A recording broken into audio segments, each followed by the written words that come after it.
बानेहाल से 7 किलोमीटर दूर government middle school भुरनाड़ डोलगाम में 214 गरीब बच्चे जेर तालीम हैं और बच्चों की तालीम फौज की तरफ से दिए गए एक टेंट और टीन के एक शेड से चल रही है। चार दीवारी न होने से पूरे गांव का रास्ता स्कूल के अहाते से होकर गुजरता है और इस शाहराहे आम की वजह से तालीमी सरगर्मियां असरअंदाज होना मामूल है। मिडिल स्कूल भुरनाड़ की खस्ताहाल इमारत में 4 कमरे ही मौजूद हैं, जिनमें एक ही कमरा बच्चों के लिए है। बाकी 3 कमरों में ICT लैब, किंडरगार्टन और स्कूल का दफ्तर है। यहां जेर तालीम 214 गरीब बच्चों की तालीम फौज के एक टेंट, टीन के शेड और खुले आसमान के नीचे हो रही है।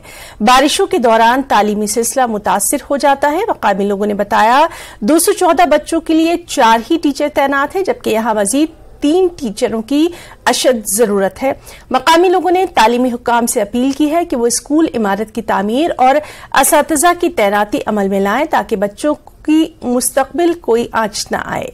इस सिलसिले में zonal planning officer Banihal Rubina Ahmad Bhat ने न्यूज 18 को बताया कि स्कूल की नई इमारत के लिए जमीन दस्तयाब न होने की वजह से इमारत की तामीर में दुश्वारियां पेश आ रही हैं। उन्होंने कहा स्कूल इमारत के लिए जमीन हासिल करने की कोशिश की जा रही है। और हमारे स्कूल में बहुत प्रॉब्लम है। हमारी स्कूल बिल्डिंग आनी चाहिए। यहाँ पर ना हमें ग्राउंड है, ना हमें कुछ भी नहीं। हमें 8 क्लास है, हमें 4 टीचर है और हमें बहुत प्रॉब्लम होती है। बारिश में हमें बहुत प्रॉब्लम होती है।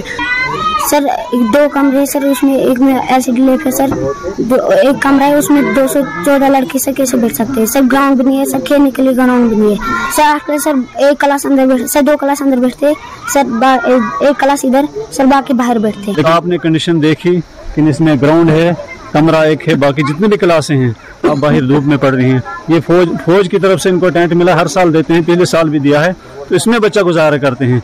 और यहाँ के गरीब आवाम हैं जो दिन भर मेहनत मजदूरी करके बच्चों को पढ़ाना चाहते हैं, उनके पास इतनी ताकत भी नहीं है कि वो अपने बच्चों को किसी प्राइवेट स्कूल में एडमिशन करा दें।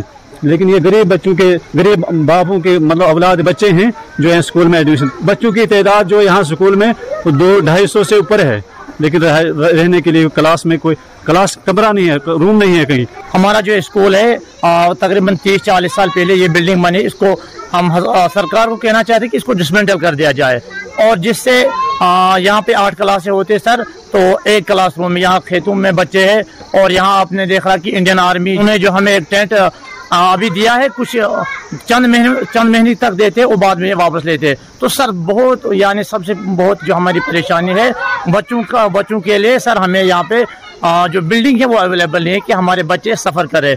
और उसके बाद सर स्टाफ की भी बहुत कमी है सर। इसके लिए भी हमने ZDO साहब से बार इल्तिजा की, बार इंफॉर्मेशन दी। हम गए, फ़ोन पे बात हुई, लेकिन सर हमारे साथ सरासर नाइंसाफ़ी। तो इससे पहले भी वहाँ पर 1-2 बार जो अमाउंट आया था वो वापस चला गया ड्यू टू लैंड जो नहीं है वहाँ पर। तो अब इंशाल्लाह अभी हमने एक लेटर डाली हुई थी कि हर एक को बताया था कि कहाँ पर कौन सी कमी है। तो हम DPR बना रहे हैं इंशाल्लाह, लेकिन वहाँ पर उस स्कूल की तो यही प्रॉब्लम है कि वहाँ पर जमीन अवेलेबल नहीं है। और वहाँ तो मैं वैसे खुद भी चली गई वहाँ पर, ये बात तो बिल्कुल हकीकत है। गाँव का रास्ता भी वहाँ से है और ग्राउंड बिल्कुल कम है वहाँ पर। लेकिन हम जो कंसर्न हेडमास्टर है उनसे हम ये कर देंगे, उनको रेजोल्यूशन डालनी पड़ेगी जिसके थ्रू हम अपने हायर अथॉरिटी को ये अप्लाई कर देंगे, तो उनकी ये प्रॉब्लम इंशाल्लाह हम हल करेंगे।